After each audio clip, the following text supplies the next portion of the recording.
petroleum system dan batuan induk. Yang pertama, petroleum system. Apa itu petroleum system? Petroleum system yaitu elemen dan proses yang harus terpenuhi dan saling berkaitan erat untuk terbentuknya hingga terakumulasinya minyak dan gas bumi. Petroleum system ini adalah kunci sukses dalam eksplorasi migas. Eksplorasi migas dipastikan akan gagal jika ada salah satu elemen atau prosesnya yang tidak terpenuhi.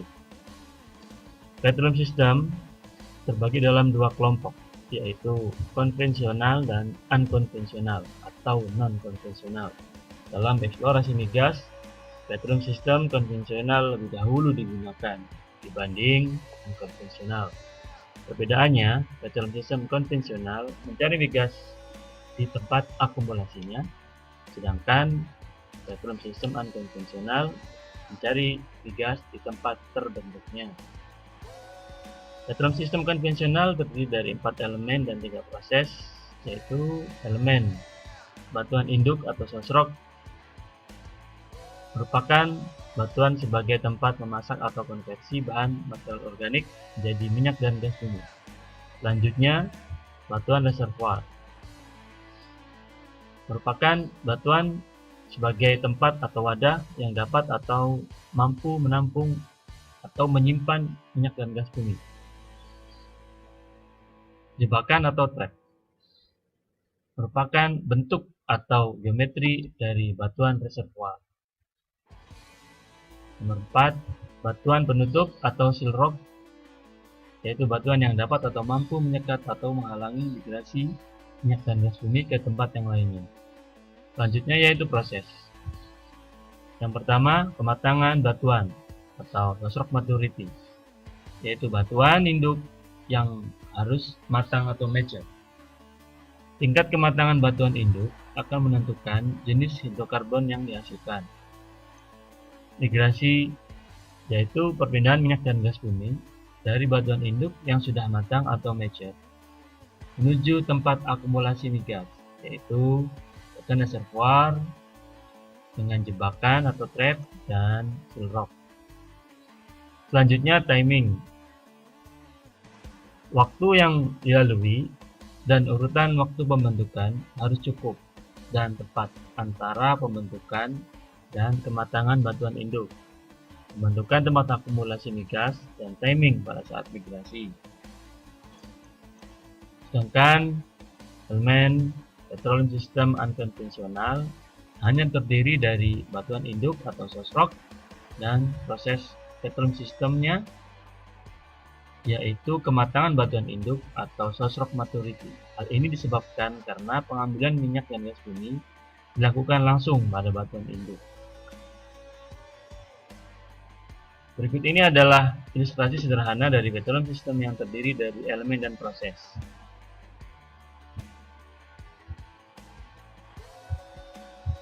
Contoh vertical drilling atau sumur vertikal merupakan sumur untuk mencari migas secara konvensional. Tempat akumulasi migas yaitu batuan reservoir dengan jebakan atau trap dan batuan penutup atau seal rock. Sedangkan directional drilling atau sumur miring berarah ini adalah contoh penguburan untuk mencari migas secara unkonvensional di tempat pembentukan migas, yaitu batuan induk. Selanjutnya kita akan membahas elemen petroleum system yang pertama dan yang paling utama, yaitu batuan induk atau source rock. Batuan induk atau source rock adalah batuan yang mampu menghasilkan atau generate dan mengeluarkan atau expel minyak dan gas bumi. Jadi ciri batuan induk yaitu kaya material organik atau organic material richness yang biasanya terdapat pada batuan sedimen berbutir halus atau fine grain. Batuan induk juga disebut kitchen atau dapur, tempat konversi dari material organik menjadi minyak dan gas bumi. Batuan induk menurut ahli geokimia Wallace dalam bukunya yang terbitkan tahun 1985 halaman 93 menjelaskan bahwa batuan induk terdiri dari 3 kategori. Yang pertama, efektif source rock, sudah menghasilkan dan mengeluarkan hidrokarbon. Kemudian possible source rock, kemungkinan bisa menghasilkan dan mengeluarkan hidrokarbon. Lalu potential source rock, belum matang atau belum bisa menghasilkan dan mengeluarkan hidrokarbon.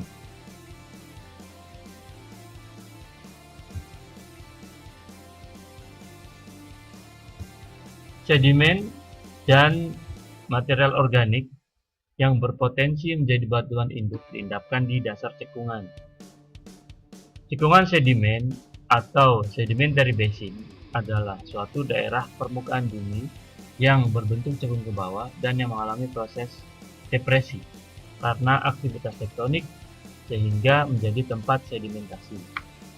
Berikut ini adalah sedikit contoh cekungan dari banyak jenis cekungan yang ada di dunia, yaitu half-graben, graben, dan seg.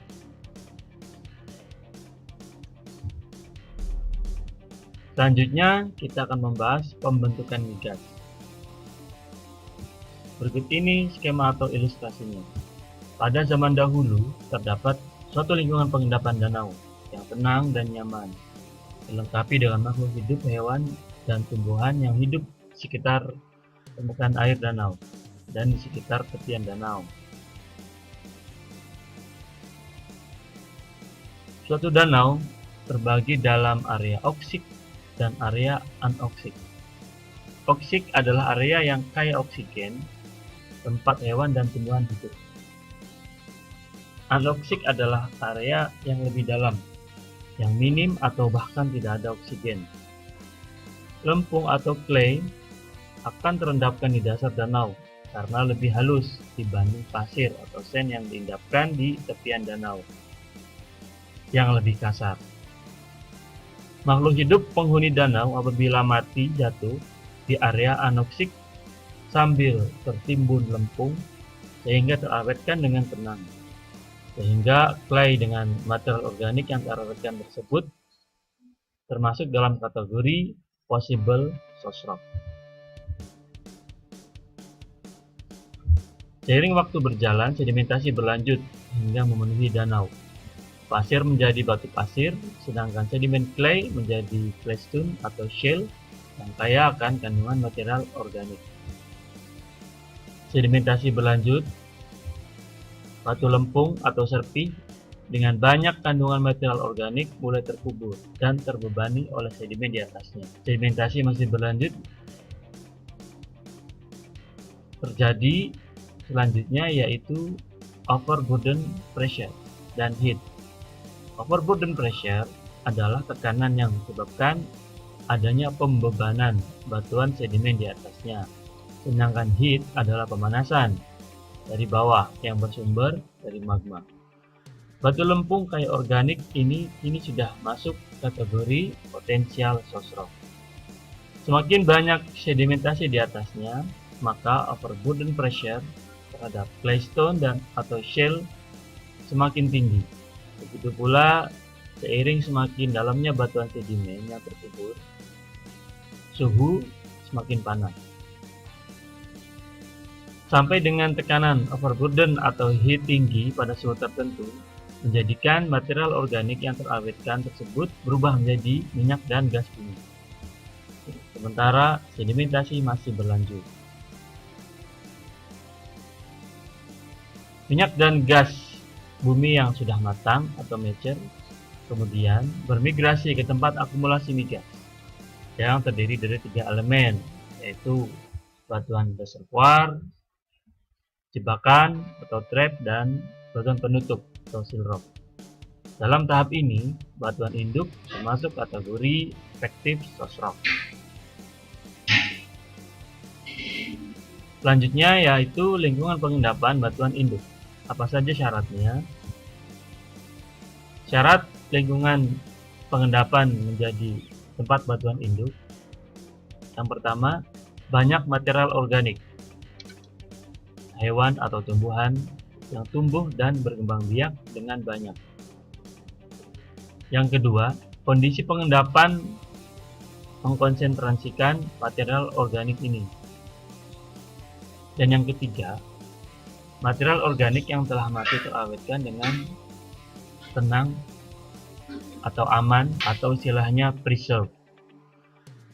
Contoh lingkungan pengendapan tempat batuan induk yang banyak dipenuhi makhluk hidup yaitu danau atau lacustring, laut atau marine, dan daratan atau terestrial. Danau biasanya dipenuhi banyak algae. Di laut banyak dipenuhi plankton dan spesies di sekitar terumbu di laut dangkal, sedangkan di daratan banyak tumbuhan-tumbuhan tinggi. Kesemua makhluk hidup tersebut jika mati dapat terawetkan dengan tenang atau preserve.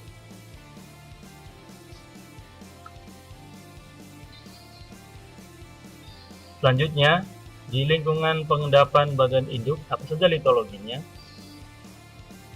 Litologi atau jenis batuan yang berpotensi menjadi batuan induk yang tertinggi atau terbanyak di dunia yaitu sepi atau batu lempung, claystone. Peringkat berikutnya yaitu batu gamping atau limestone, dan selanjutnya yaitu batu bara. Selanjutnya, bagaimana nasib material organik yang sudah mati dan terawetkan dengan tenang dalam batuan induk? Batuan sedimen akan terdiri dari banyak mineral dan sedikit material organik. Material organik akan terdiri dari 90% kerogen dan 10% bitumina. Menurut Abraham tahun 1945 dalam Kusuma Dinata tahun 1980 halaman 21, bitumina adalah hidrokarbon yang tidak larut dalam karbon disulfida. Bitumina terdiri dari cair dan padat. Bitumina cair minyak bumi, bitumina padat yaitu lilin dan aspal yang mudah melumer, dan aspaltit sukar melumer. Sedangkan kerogen adalah material organik yang terkandung dalam batuan sedimen yang tidak larut saat sedimen menjadi batuan sedimen atau likuidifikasi. Berikut ini contoh batuan serpih yang gelap menunjukkan kaya akan kerogen. Kerogen terdiri dari beberapa tipe yang dibedakan berdasarkan sumber material organik, lingkungan pengendapan, dan tipe migas yang dihasilkan. Tipe 1. Sumber material dominan alga, lingkungan pengendapan lacustring atau lake, dan secara dominan menghasilkan minyak. Tipe 2. Sumber material dominan plankton dan sedikit alga laut, lingkungan pengendapan laut atau marine, dangkal atau dalam, dan menghasilkan minyak dan gas secara rata. Tipe 3. Sumber material dominan tumbuhan tinggi, lingkungan pengendapan daratan atau terestrial, dan secara dominan menghasilkan gas. Tipe 4. Sumber material teroksidasi, lingkungan pengendapan bervariasi, tapi umumnya daratan atau terestrial dan tidak menghasilkan minyak dan gas, biasanya menghasilkan batu bara. Selanjutnya, setelah mati dan terkubur dalam sedimen, material organik yaitu kerogen bertransformasi atau berevolusi. Transformasi material organik atau kerogen dalam batuan sedimen terbagi dalam 3 tahap. Yang pertama diagenesis, kemudian patagenesis, dan tahap terakhir metagenesis. Berikut ini adalah gambarnya. Tahap yang pertama yaitu diagenesis. Sedimentasi hingga permulaan kompaksi sedimen menjadi batuan sedimen atau proses likuidifikasi yang terjadi pada ratusan meter, terkadang ribuan meter. Pada tahap ini masih terdapat organisme anaerob menghasilkan oksigen yang dikonsumsi oleh organisme aerob di dekat permukaan air. Pada kasus tertentu menghasilkan biogenic gas. Zat organik tidak larut menjadi kerogen, sedangkan zat organik yang larut menjadi bitumina. Fase selanjutnya yaitu katagenesis. Pada tahap ini, sedimen sudah menjadi batuan sedimen. Kerogen melumer menjadi minyak hingga wet gas atau kondensat.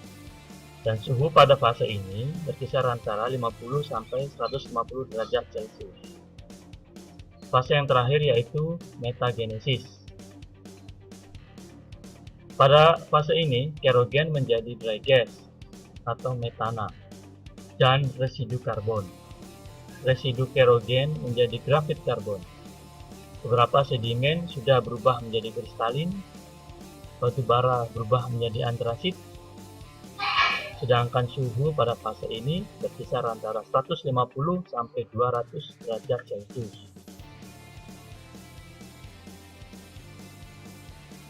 Selanjutnya adalah penentuan kualitas batuan induk. Ada banyak metode untuk menentukan kualitas batuan induk. Kali ini akan dibahas dua metode yang sangat umum dan banyak digunakan, yaitu TOC atau Total Organic Carbon, yaitu presentasi berat karbon organik dalam suatu contoh batuan. Dirangkum dari Waples tahun 1985 halaman 84. Instrumen yang digunakan pada metode ini yaitu LeCo Carbon Analyzer. Berikut ini adalah skema dari LeCo Carbon Analyzer. Kemudian bahan yang digunakan berupa bubuk batuan, biasanya 1 gram. Prinsip kerjanya, bahan misal batu lempung atau serpih dibakar atau istilahnya kombus dengan injeksi oksigen menghasilkan CO2 yang disimpan dalam CO2 trap. Setelah proses pembakaran atau kombus selesai, CO2 lalu dialirkan ke CO2 detektor untuk diukur. Jumlah CO2 yang dihasilkan sebanding dengan kandungan karbon organik batuan. Berikutnya yaitu klasifikasi TOC yang saya ambil dari dua referensi. Yang pertama menurut Peters dan Casa tahun 1994.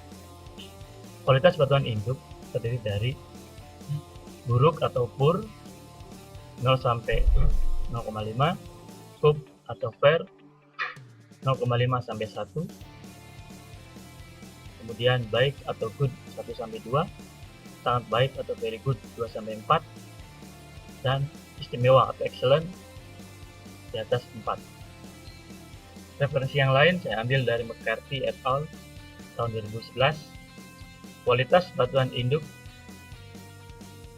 terbagi dalam tidak berpotensi atau non, yaitu di bawah 0,5, kemudian buruk atau poor antara 0,5 sampai 1, kemudian cukup atau fair 1 sampai 2, baik atau good 2 sampai 5, dan sangat baik atau very good di atas 5%.